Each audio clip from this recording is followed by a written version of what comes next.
Good morning, everybody. I sometimes try to take a moment just to internalize a very special time. This is one of those. I mean, what a beautiful setting. Thank you very much for the invitation to be here. Thank you all for coming. Thank you for being interested in listening to what I'm about to talk about.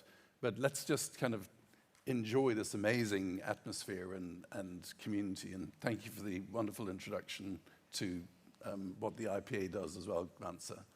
Interestingly, my books have been published by Richard Charkin, so I feel a kind of connection to the work that you do specifically. There's a lot of things on the screen that say what I do, and I'm not trying to be important about myself at all. What I want to do is to just describe, as I think just happened also, that I was brought up around the world in many different cultures, and I've done quite a few different things in my career. I'm a psychologist by training. I run a company as CEO, an AI company that's focused on the publishing industry. We do autonomous advertising. But I've also been the author of 2 business books, one which is focused on how publishing can embrace creative AI, and the second one which is coming out, it's being launched at the Frankfurt Book Fair, which is about how creativity can embrace AI. And those, you know, going through the whole process of writing and authoring and publishing a book means that I feel like I've got both sides of the coin when people talk about automation and AI and publishing and all those things. So I sometimes wear the hat of an author and a creator, and sometimes I wear the hat of an AI CEO. I also write regularly for the bookseller, so I try to keep up with the industry. And I manage a music artist, and I present motorcycle reviews on YouTube, which is actually my best thing, so you should go and look at those. Anyway, I say that to give you a sense that I try to come to this not from kind of only the unique perspective of an AI guy, but actually somebody who's got several perspectives on the whole thing. I just show you these 2 books just to show you that they're a pair. They're all about AI. One's about publishing, one's about creativity more broadly. And they do form the backdrop. They give me the foundations for the things that I want to talk to you about. And one of the most exciting revelations to me, really, is that if there are 8 billion people on Earth, then I think there are 8 billion creatives on Earth. A few months ago, I published something in the bookseller where I said the same thing. And I got 10 death threats, and the police didn't allow me to leave my home, and I wasn't allowed to go to the airport to go on a flight to Morocco to a conference, because it was thought I was being so inflammatory to say that everybody in the world could be creative.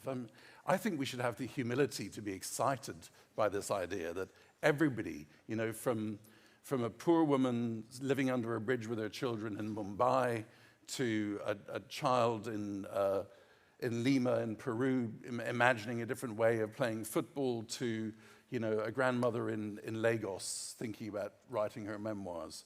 You know, I think not everybody has had the privilege of craft, the ability to bring things, to artifacts, to paint, to make music, to write books, or even to build bridges or to invent new medicines. I mean, creativity is seen in so many different places. But I believe that within all of us there is a creative spark. It's hard to know exactly what to call it, but there's a conception of things which is unique to us. And I'm excited by the idea of liberating that so that the world is more full of more exciting ideas. Now, I'm not saying that this is the solution, the only solution, but we just heard that, you know, we want the Portuguese to read more, and there's only 1.9 books, you know, per person per year versus other countries doing more, and so on. One challenge to that is that there may not be enough diversity in the creativity that we're all able to navigate, to discover, and to consume. So I think there are many good reasons for being excited by the 8 billion creators that are coming our way. And my own view, my experience, and from the research that I've been working with AI only for about 10 years, but I have been doing it for 10 years, so I'm pretty well immersed now, is that wherever humanity leaves its mark, I think AI is going to help us to make a stronger mark and to do more than we've done before. As I said, I'm a psychologist, and I think the angle that I've taken on trying to understand psychology, and in the new book I say, this is what creativity is, chapter 1. Chapter 2 is, this is what AI, this is the psychology of AI. And if we understand the two psychologies of humans and of AI and how they intertwine, then we can understand better how to kind of intertwine our minds with this very real intelligence that we have with us now. You know, it's inorganic, it hasn't lived, it hasn't breathed, it hasn't suffered, it hasn't had joy, but it is a dynamic intelligence that can interact and build things with us. So I regard it as a creative companion, and in particular, what I encourage people to do is to see AI as something which you can have a dialogue with. We've had more than 20 years of going to Google and saying, what time is it in Washington now? Or, you know, if I want to take the train to somewhere, you know, what's the best way to go? And, you know, we ask and we get. We kind of demand a solution and it gives a solution. AI is really different, and it benefits so much more from conversation in the way that we as human beings have conversations. So I want to write a book about a cloud. Oh, that's interesting. There might be a few books written before. Would you like me to look at how they were written? No, I've got a particular idea about clouds. I like that they're amorphous, and I want to dwell on why they're amorphous. I'm very fascinated by this. Okay, well, maybe your book's going to be about identity. Oh, that's an interesting idea. When is identity the most difficult? Well, maybe in adolescence. And you know, the conversation goes on between you and an AI in a tireless way, a non-judgmental way. And it allows us to bring out our initial sparks, you know, what might just be a little conception into being an idea into being a model, into a framework, ultimately into a book or a piece of music or a new video game or a painting or whatever it is that we want to do. But dialogue is the way to approach AI, not demanding answers. And an example of that I use, I've also written some children's books. And I wrote this children's book, and I just said, and the cobra bit the dog, and then the dog did this, and then the father did that. And I thought, well, you're just making it up. You have no idea. So I went to AI, and I said, if a dog is bitten by a cobra, what happens? And it showed me a lot of things. If you want to intervene and fix the problem, what are the things you can do? And again, it gave me those things. So it helped me to write the scenario much more authentically, immediately, easily, which was very helpful. But the other thing that it did was it uncovered for me that I wasn't really writing about the fight between a dog and a cobra, but I was showing that courage through love can overcome most adversity. Now, I hadn't really conceived that that's what I was writing in that scenario, but it was in fact what I was really dealing with conceptually. And the AI helped me to see that, and then it allowed me to, therefore, articulate it in a much more precise and engaging and emotive way. So it made the authorial job easier and better. So the way that I would like people to think about AI, that I encourage people to do, is actually to start using the word allied rather than artificial. I know I'm going to be unsuccessful in this, but I'm trying. You know, allied intelligence is the way that I see AI, and I see it as a collaborative partner. And I think that the way that we're going to see these 8 billion people creating things is by going with collaborative creativity, this new way of dancing. But perhaps the biggest thought that has occurred to me about AI, and which I want to put to you, and I know that there'll be skeptics about this, and it's a new idea. It's a neologism, I was told by my editor, which I felt very proud of, but it's the idea of panthropism. So quite a lot of the time you hear people saying, be careful, don't be anthropomorphic about AI. Don't think of it as your mother or as your friend or as your companion or as your confessor. Don't make it into a human being. And I agree, don't do that. What I'm actually saying is that the way we can start thinking about AI, which is really liberating, is to think of it as the distillation, the aggregation, the bringing into a reservoir of everything that we've ever known. So all wisdom from all times, from all cultures, all thinking, eventually all writing, and there's a big copyright issue there, and you know these things have to be overcome, and I don't trivialize them. We have to try and bring everything that has ever been done in the world and in humanity and in civilization into AI. It's already incredibly full. And if you treat it as being able to go to it and say, I'm not an architect, and I don't know how to build that fantastic bridge that's out there, but if I wanted to build a bridge out of marshmallows, what would be the things that I would need to think about? Or what would be the wisdom of having it painted in yellow? Or whatever it is that you want to think about, if you think about AI as the panthropic that you can go to, and that we've somehow, as a species, it's a bizarre thing that we've done. We've taken everything that we are as human beings and put it into a system that all human beings, at the touch of a fingertip, can access and use and benefit from. It's really exciting to think of it that way, rather than as a threat. It's really the most fantastic gateway to the collective intelligence of the species today and all that we've ever achieved. So my kind of advocacy to you is to, as we say in English, quiver, which is to kind of tremble with excitement, rather than quake, which is to kind of shake with fear. I think we're living with the most influential innovation that humanity has ever had. I think it's probably going to be greater than the Industrial Revolution. We're at its infancy, where it's behaving badly. It's like in adolescence, it does terrible things. Some of the company leaders are awful. We know all these things. It was the same with social media 20 years ago. It'll get better, and I think we need to embrace it in the positive way, the panthropic, the collaborative creativity, the allied intelligence, and be excited by the opportunity.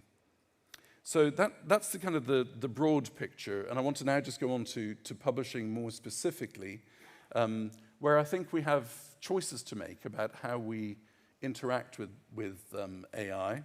You can have a reactive approach, which is essentially resisting change, protecting traditional models, and letting others set standards. Because I work across so many different fields, I have seen that there are many other creative industries which have got much further ahead in their integration, particularly music, actually, of AI. And publishing is really beginning to lag quite far behind. And I think it's because of the terror and the upset that we've all had around copyright. But everybody else is moving on and really accommodating it and assimilating it into their workflows. And that's really what I would advocate for, a more proactive approach where publishing shapes ethical approaches. It's really interesting, who was it that said that we've always provided technology? I think you talked about publishers always have provided technology. I think of AI as exactly the same, that publishers, I mean, I would imagine that in 10 years' time, an author will select the publisher that they would like to, in a bidding contest, if they're lucky enough to have written something that everybody wants, will select the publisher partly on the strength of their AI offering. There is no reason why publishers shouldn't be training their own large language models and making them ethically sound, completely clear with copyright and so on, and actually tuning them to the needs of authors, because each AI can be made much more productive and fertile by being fine-tuned and focused upon its users. So I would advocate for publishers embracing AI and beginning to furnish it to creatives, just as they furnish printing presses and distribution and royalty contracts and everything else. That's another part of the technology.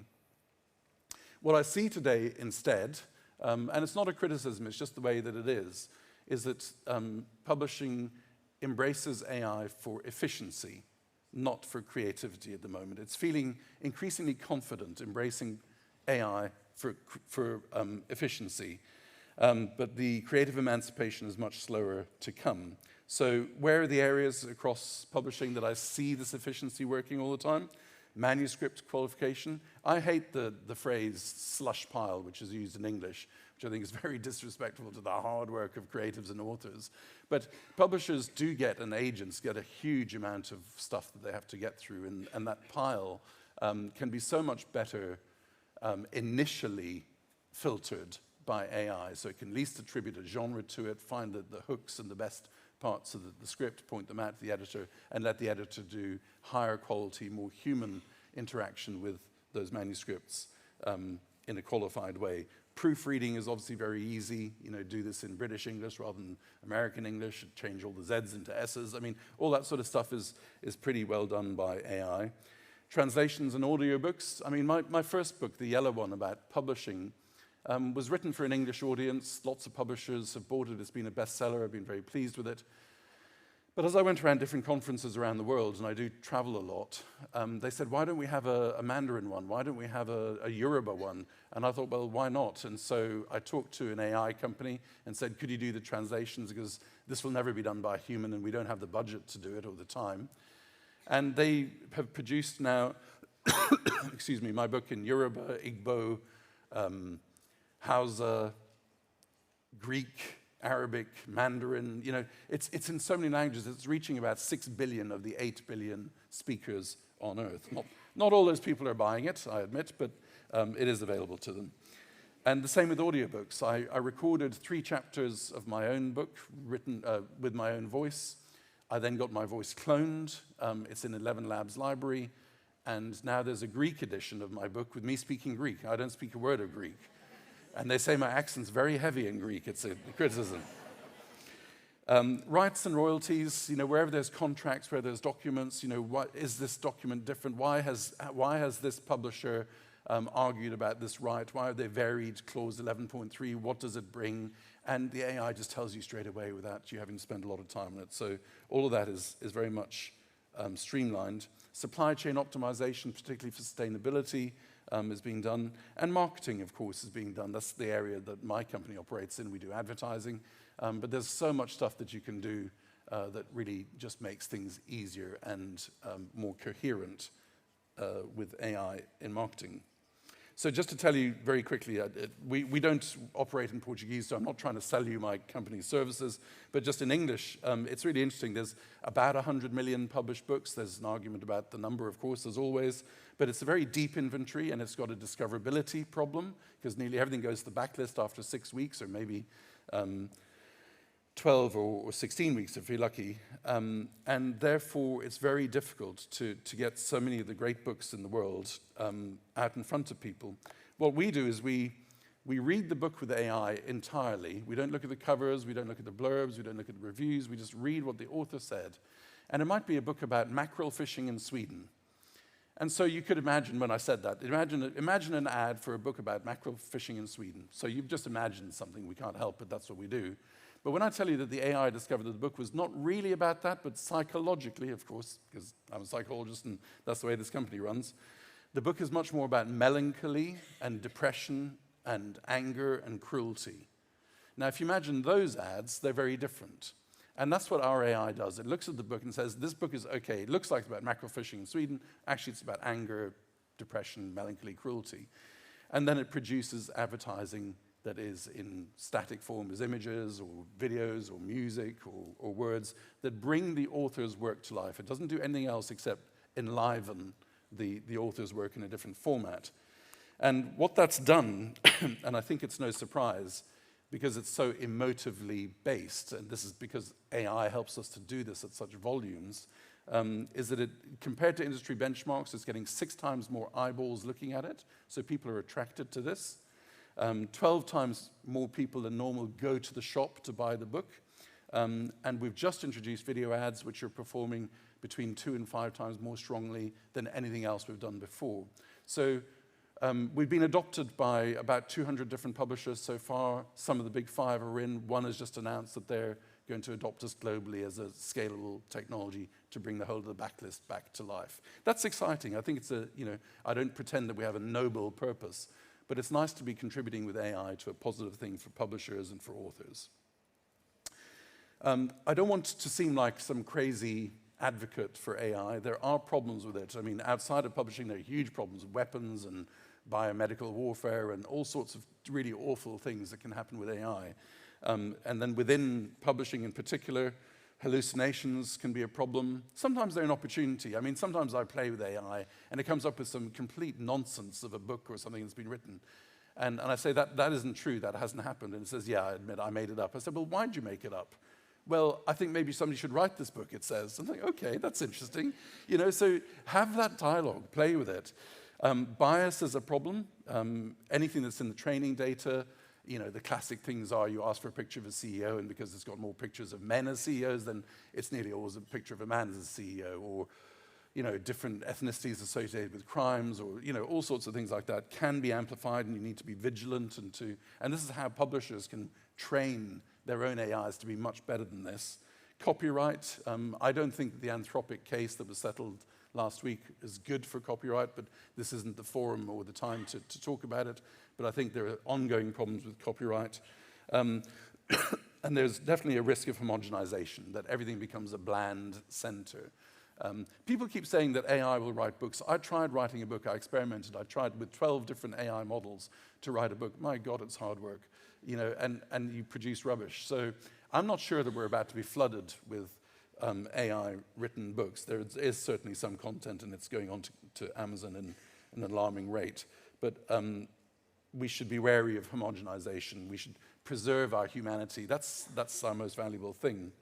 So my final slide, and forgive me for it being so dense, but there's just 4 points really, is I would say embrace the dialogue, retrain yourselves to converse, to iterate, to cooperate, to collaborate with AI. Discover panthropism, as I'm terming it. Be excited by the notion of anything you want to find out, any conversation you want to have about anything, you can have in your own time, with your own sensitivity, in your privacy. It's really an amazing resource, at the very least, to us all. I think be excited about what's happening rather than quaking. If we sit here frightened, we won't help to shape the AI industry in the way that we can interact with it, and we won't make the most of ourselves. And then finally, lead with humanity. The thing that matters most to us is humanity. And just a small final psychological point. I don't know if you're aware of Daniel Kahneman's work. He won a Nobel Prize for it, but he described the way human beings have got two systems. One is system one, which is how we feel. It's what you're feeling now, listening to me, whether you believe it or not, whether you like what I'm saying or not. You can't help it. This is what we do. And system two is much more thoughtful and iterative and reflective and logical. So we can do both. What can AI do? Only the second. It can only do the thinking. It can't do the feeling. So there is no real threat to us, no existential threat to us from AI. It is incredibly good at doing the thinking. It's actually a bit better than us very often. It's much faster, certainly. So the thing to do, I believe, is to keep trusting our instincts, our humanity, our emotions, our feelings that well deep inside us. Allow them to come in and let them to interact with AI and help to build things together. And I think, if I can finish, just because we're here, to try to promote reading and to make it better, my hope would be that AI boosts reading by dramatically increasing the diversity of creative material that we have.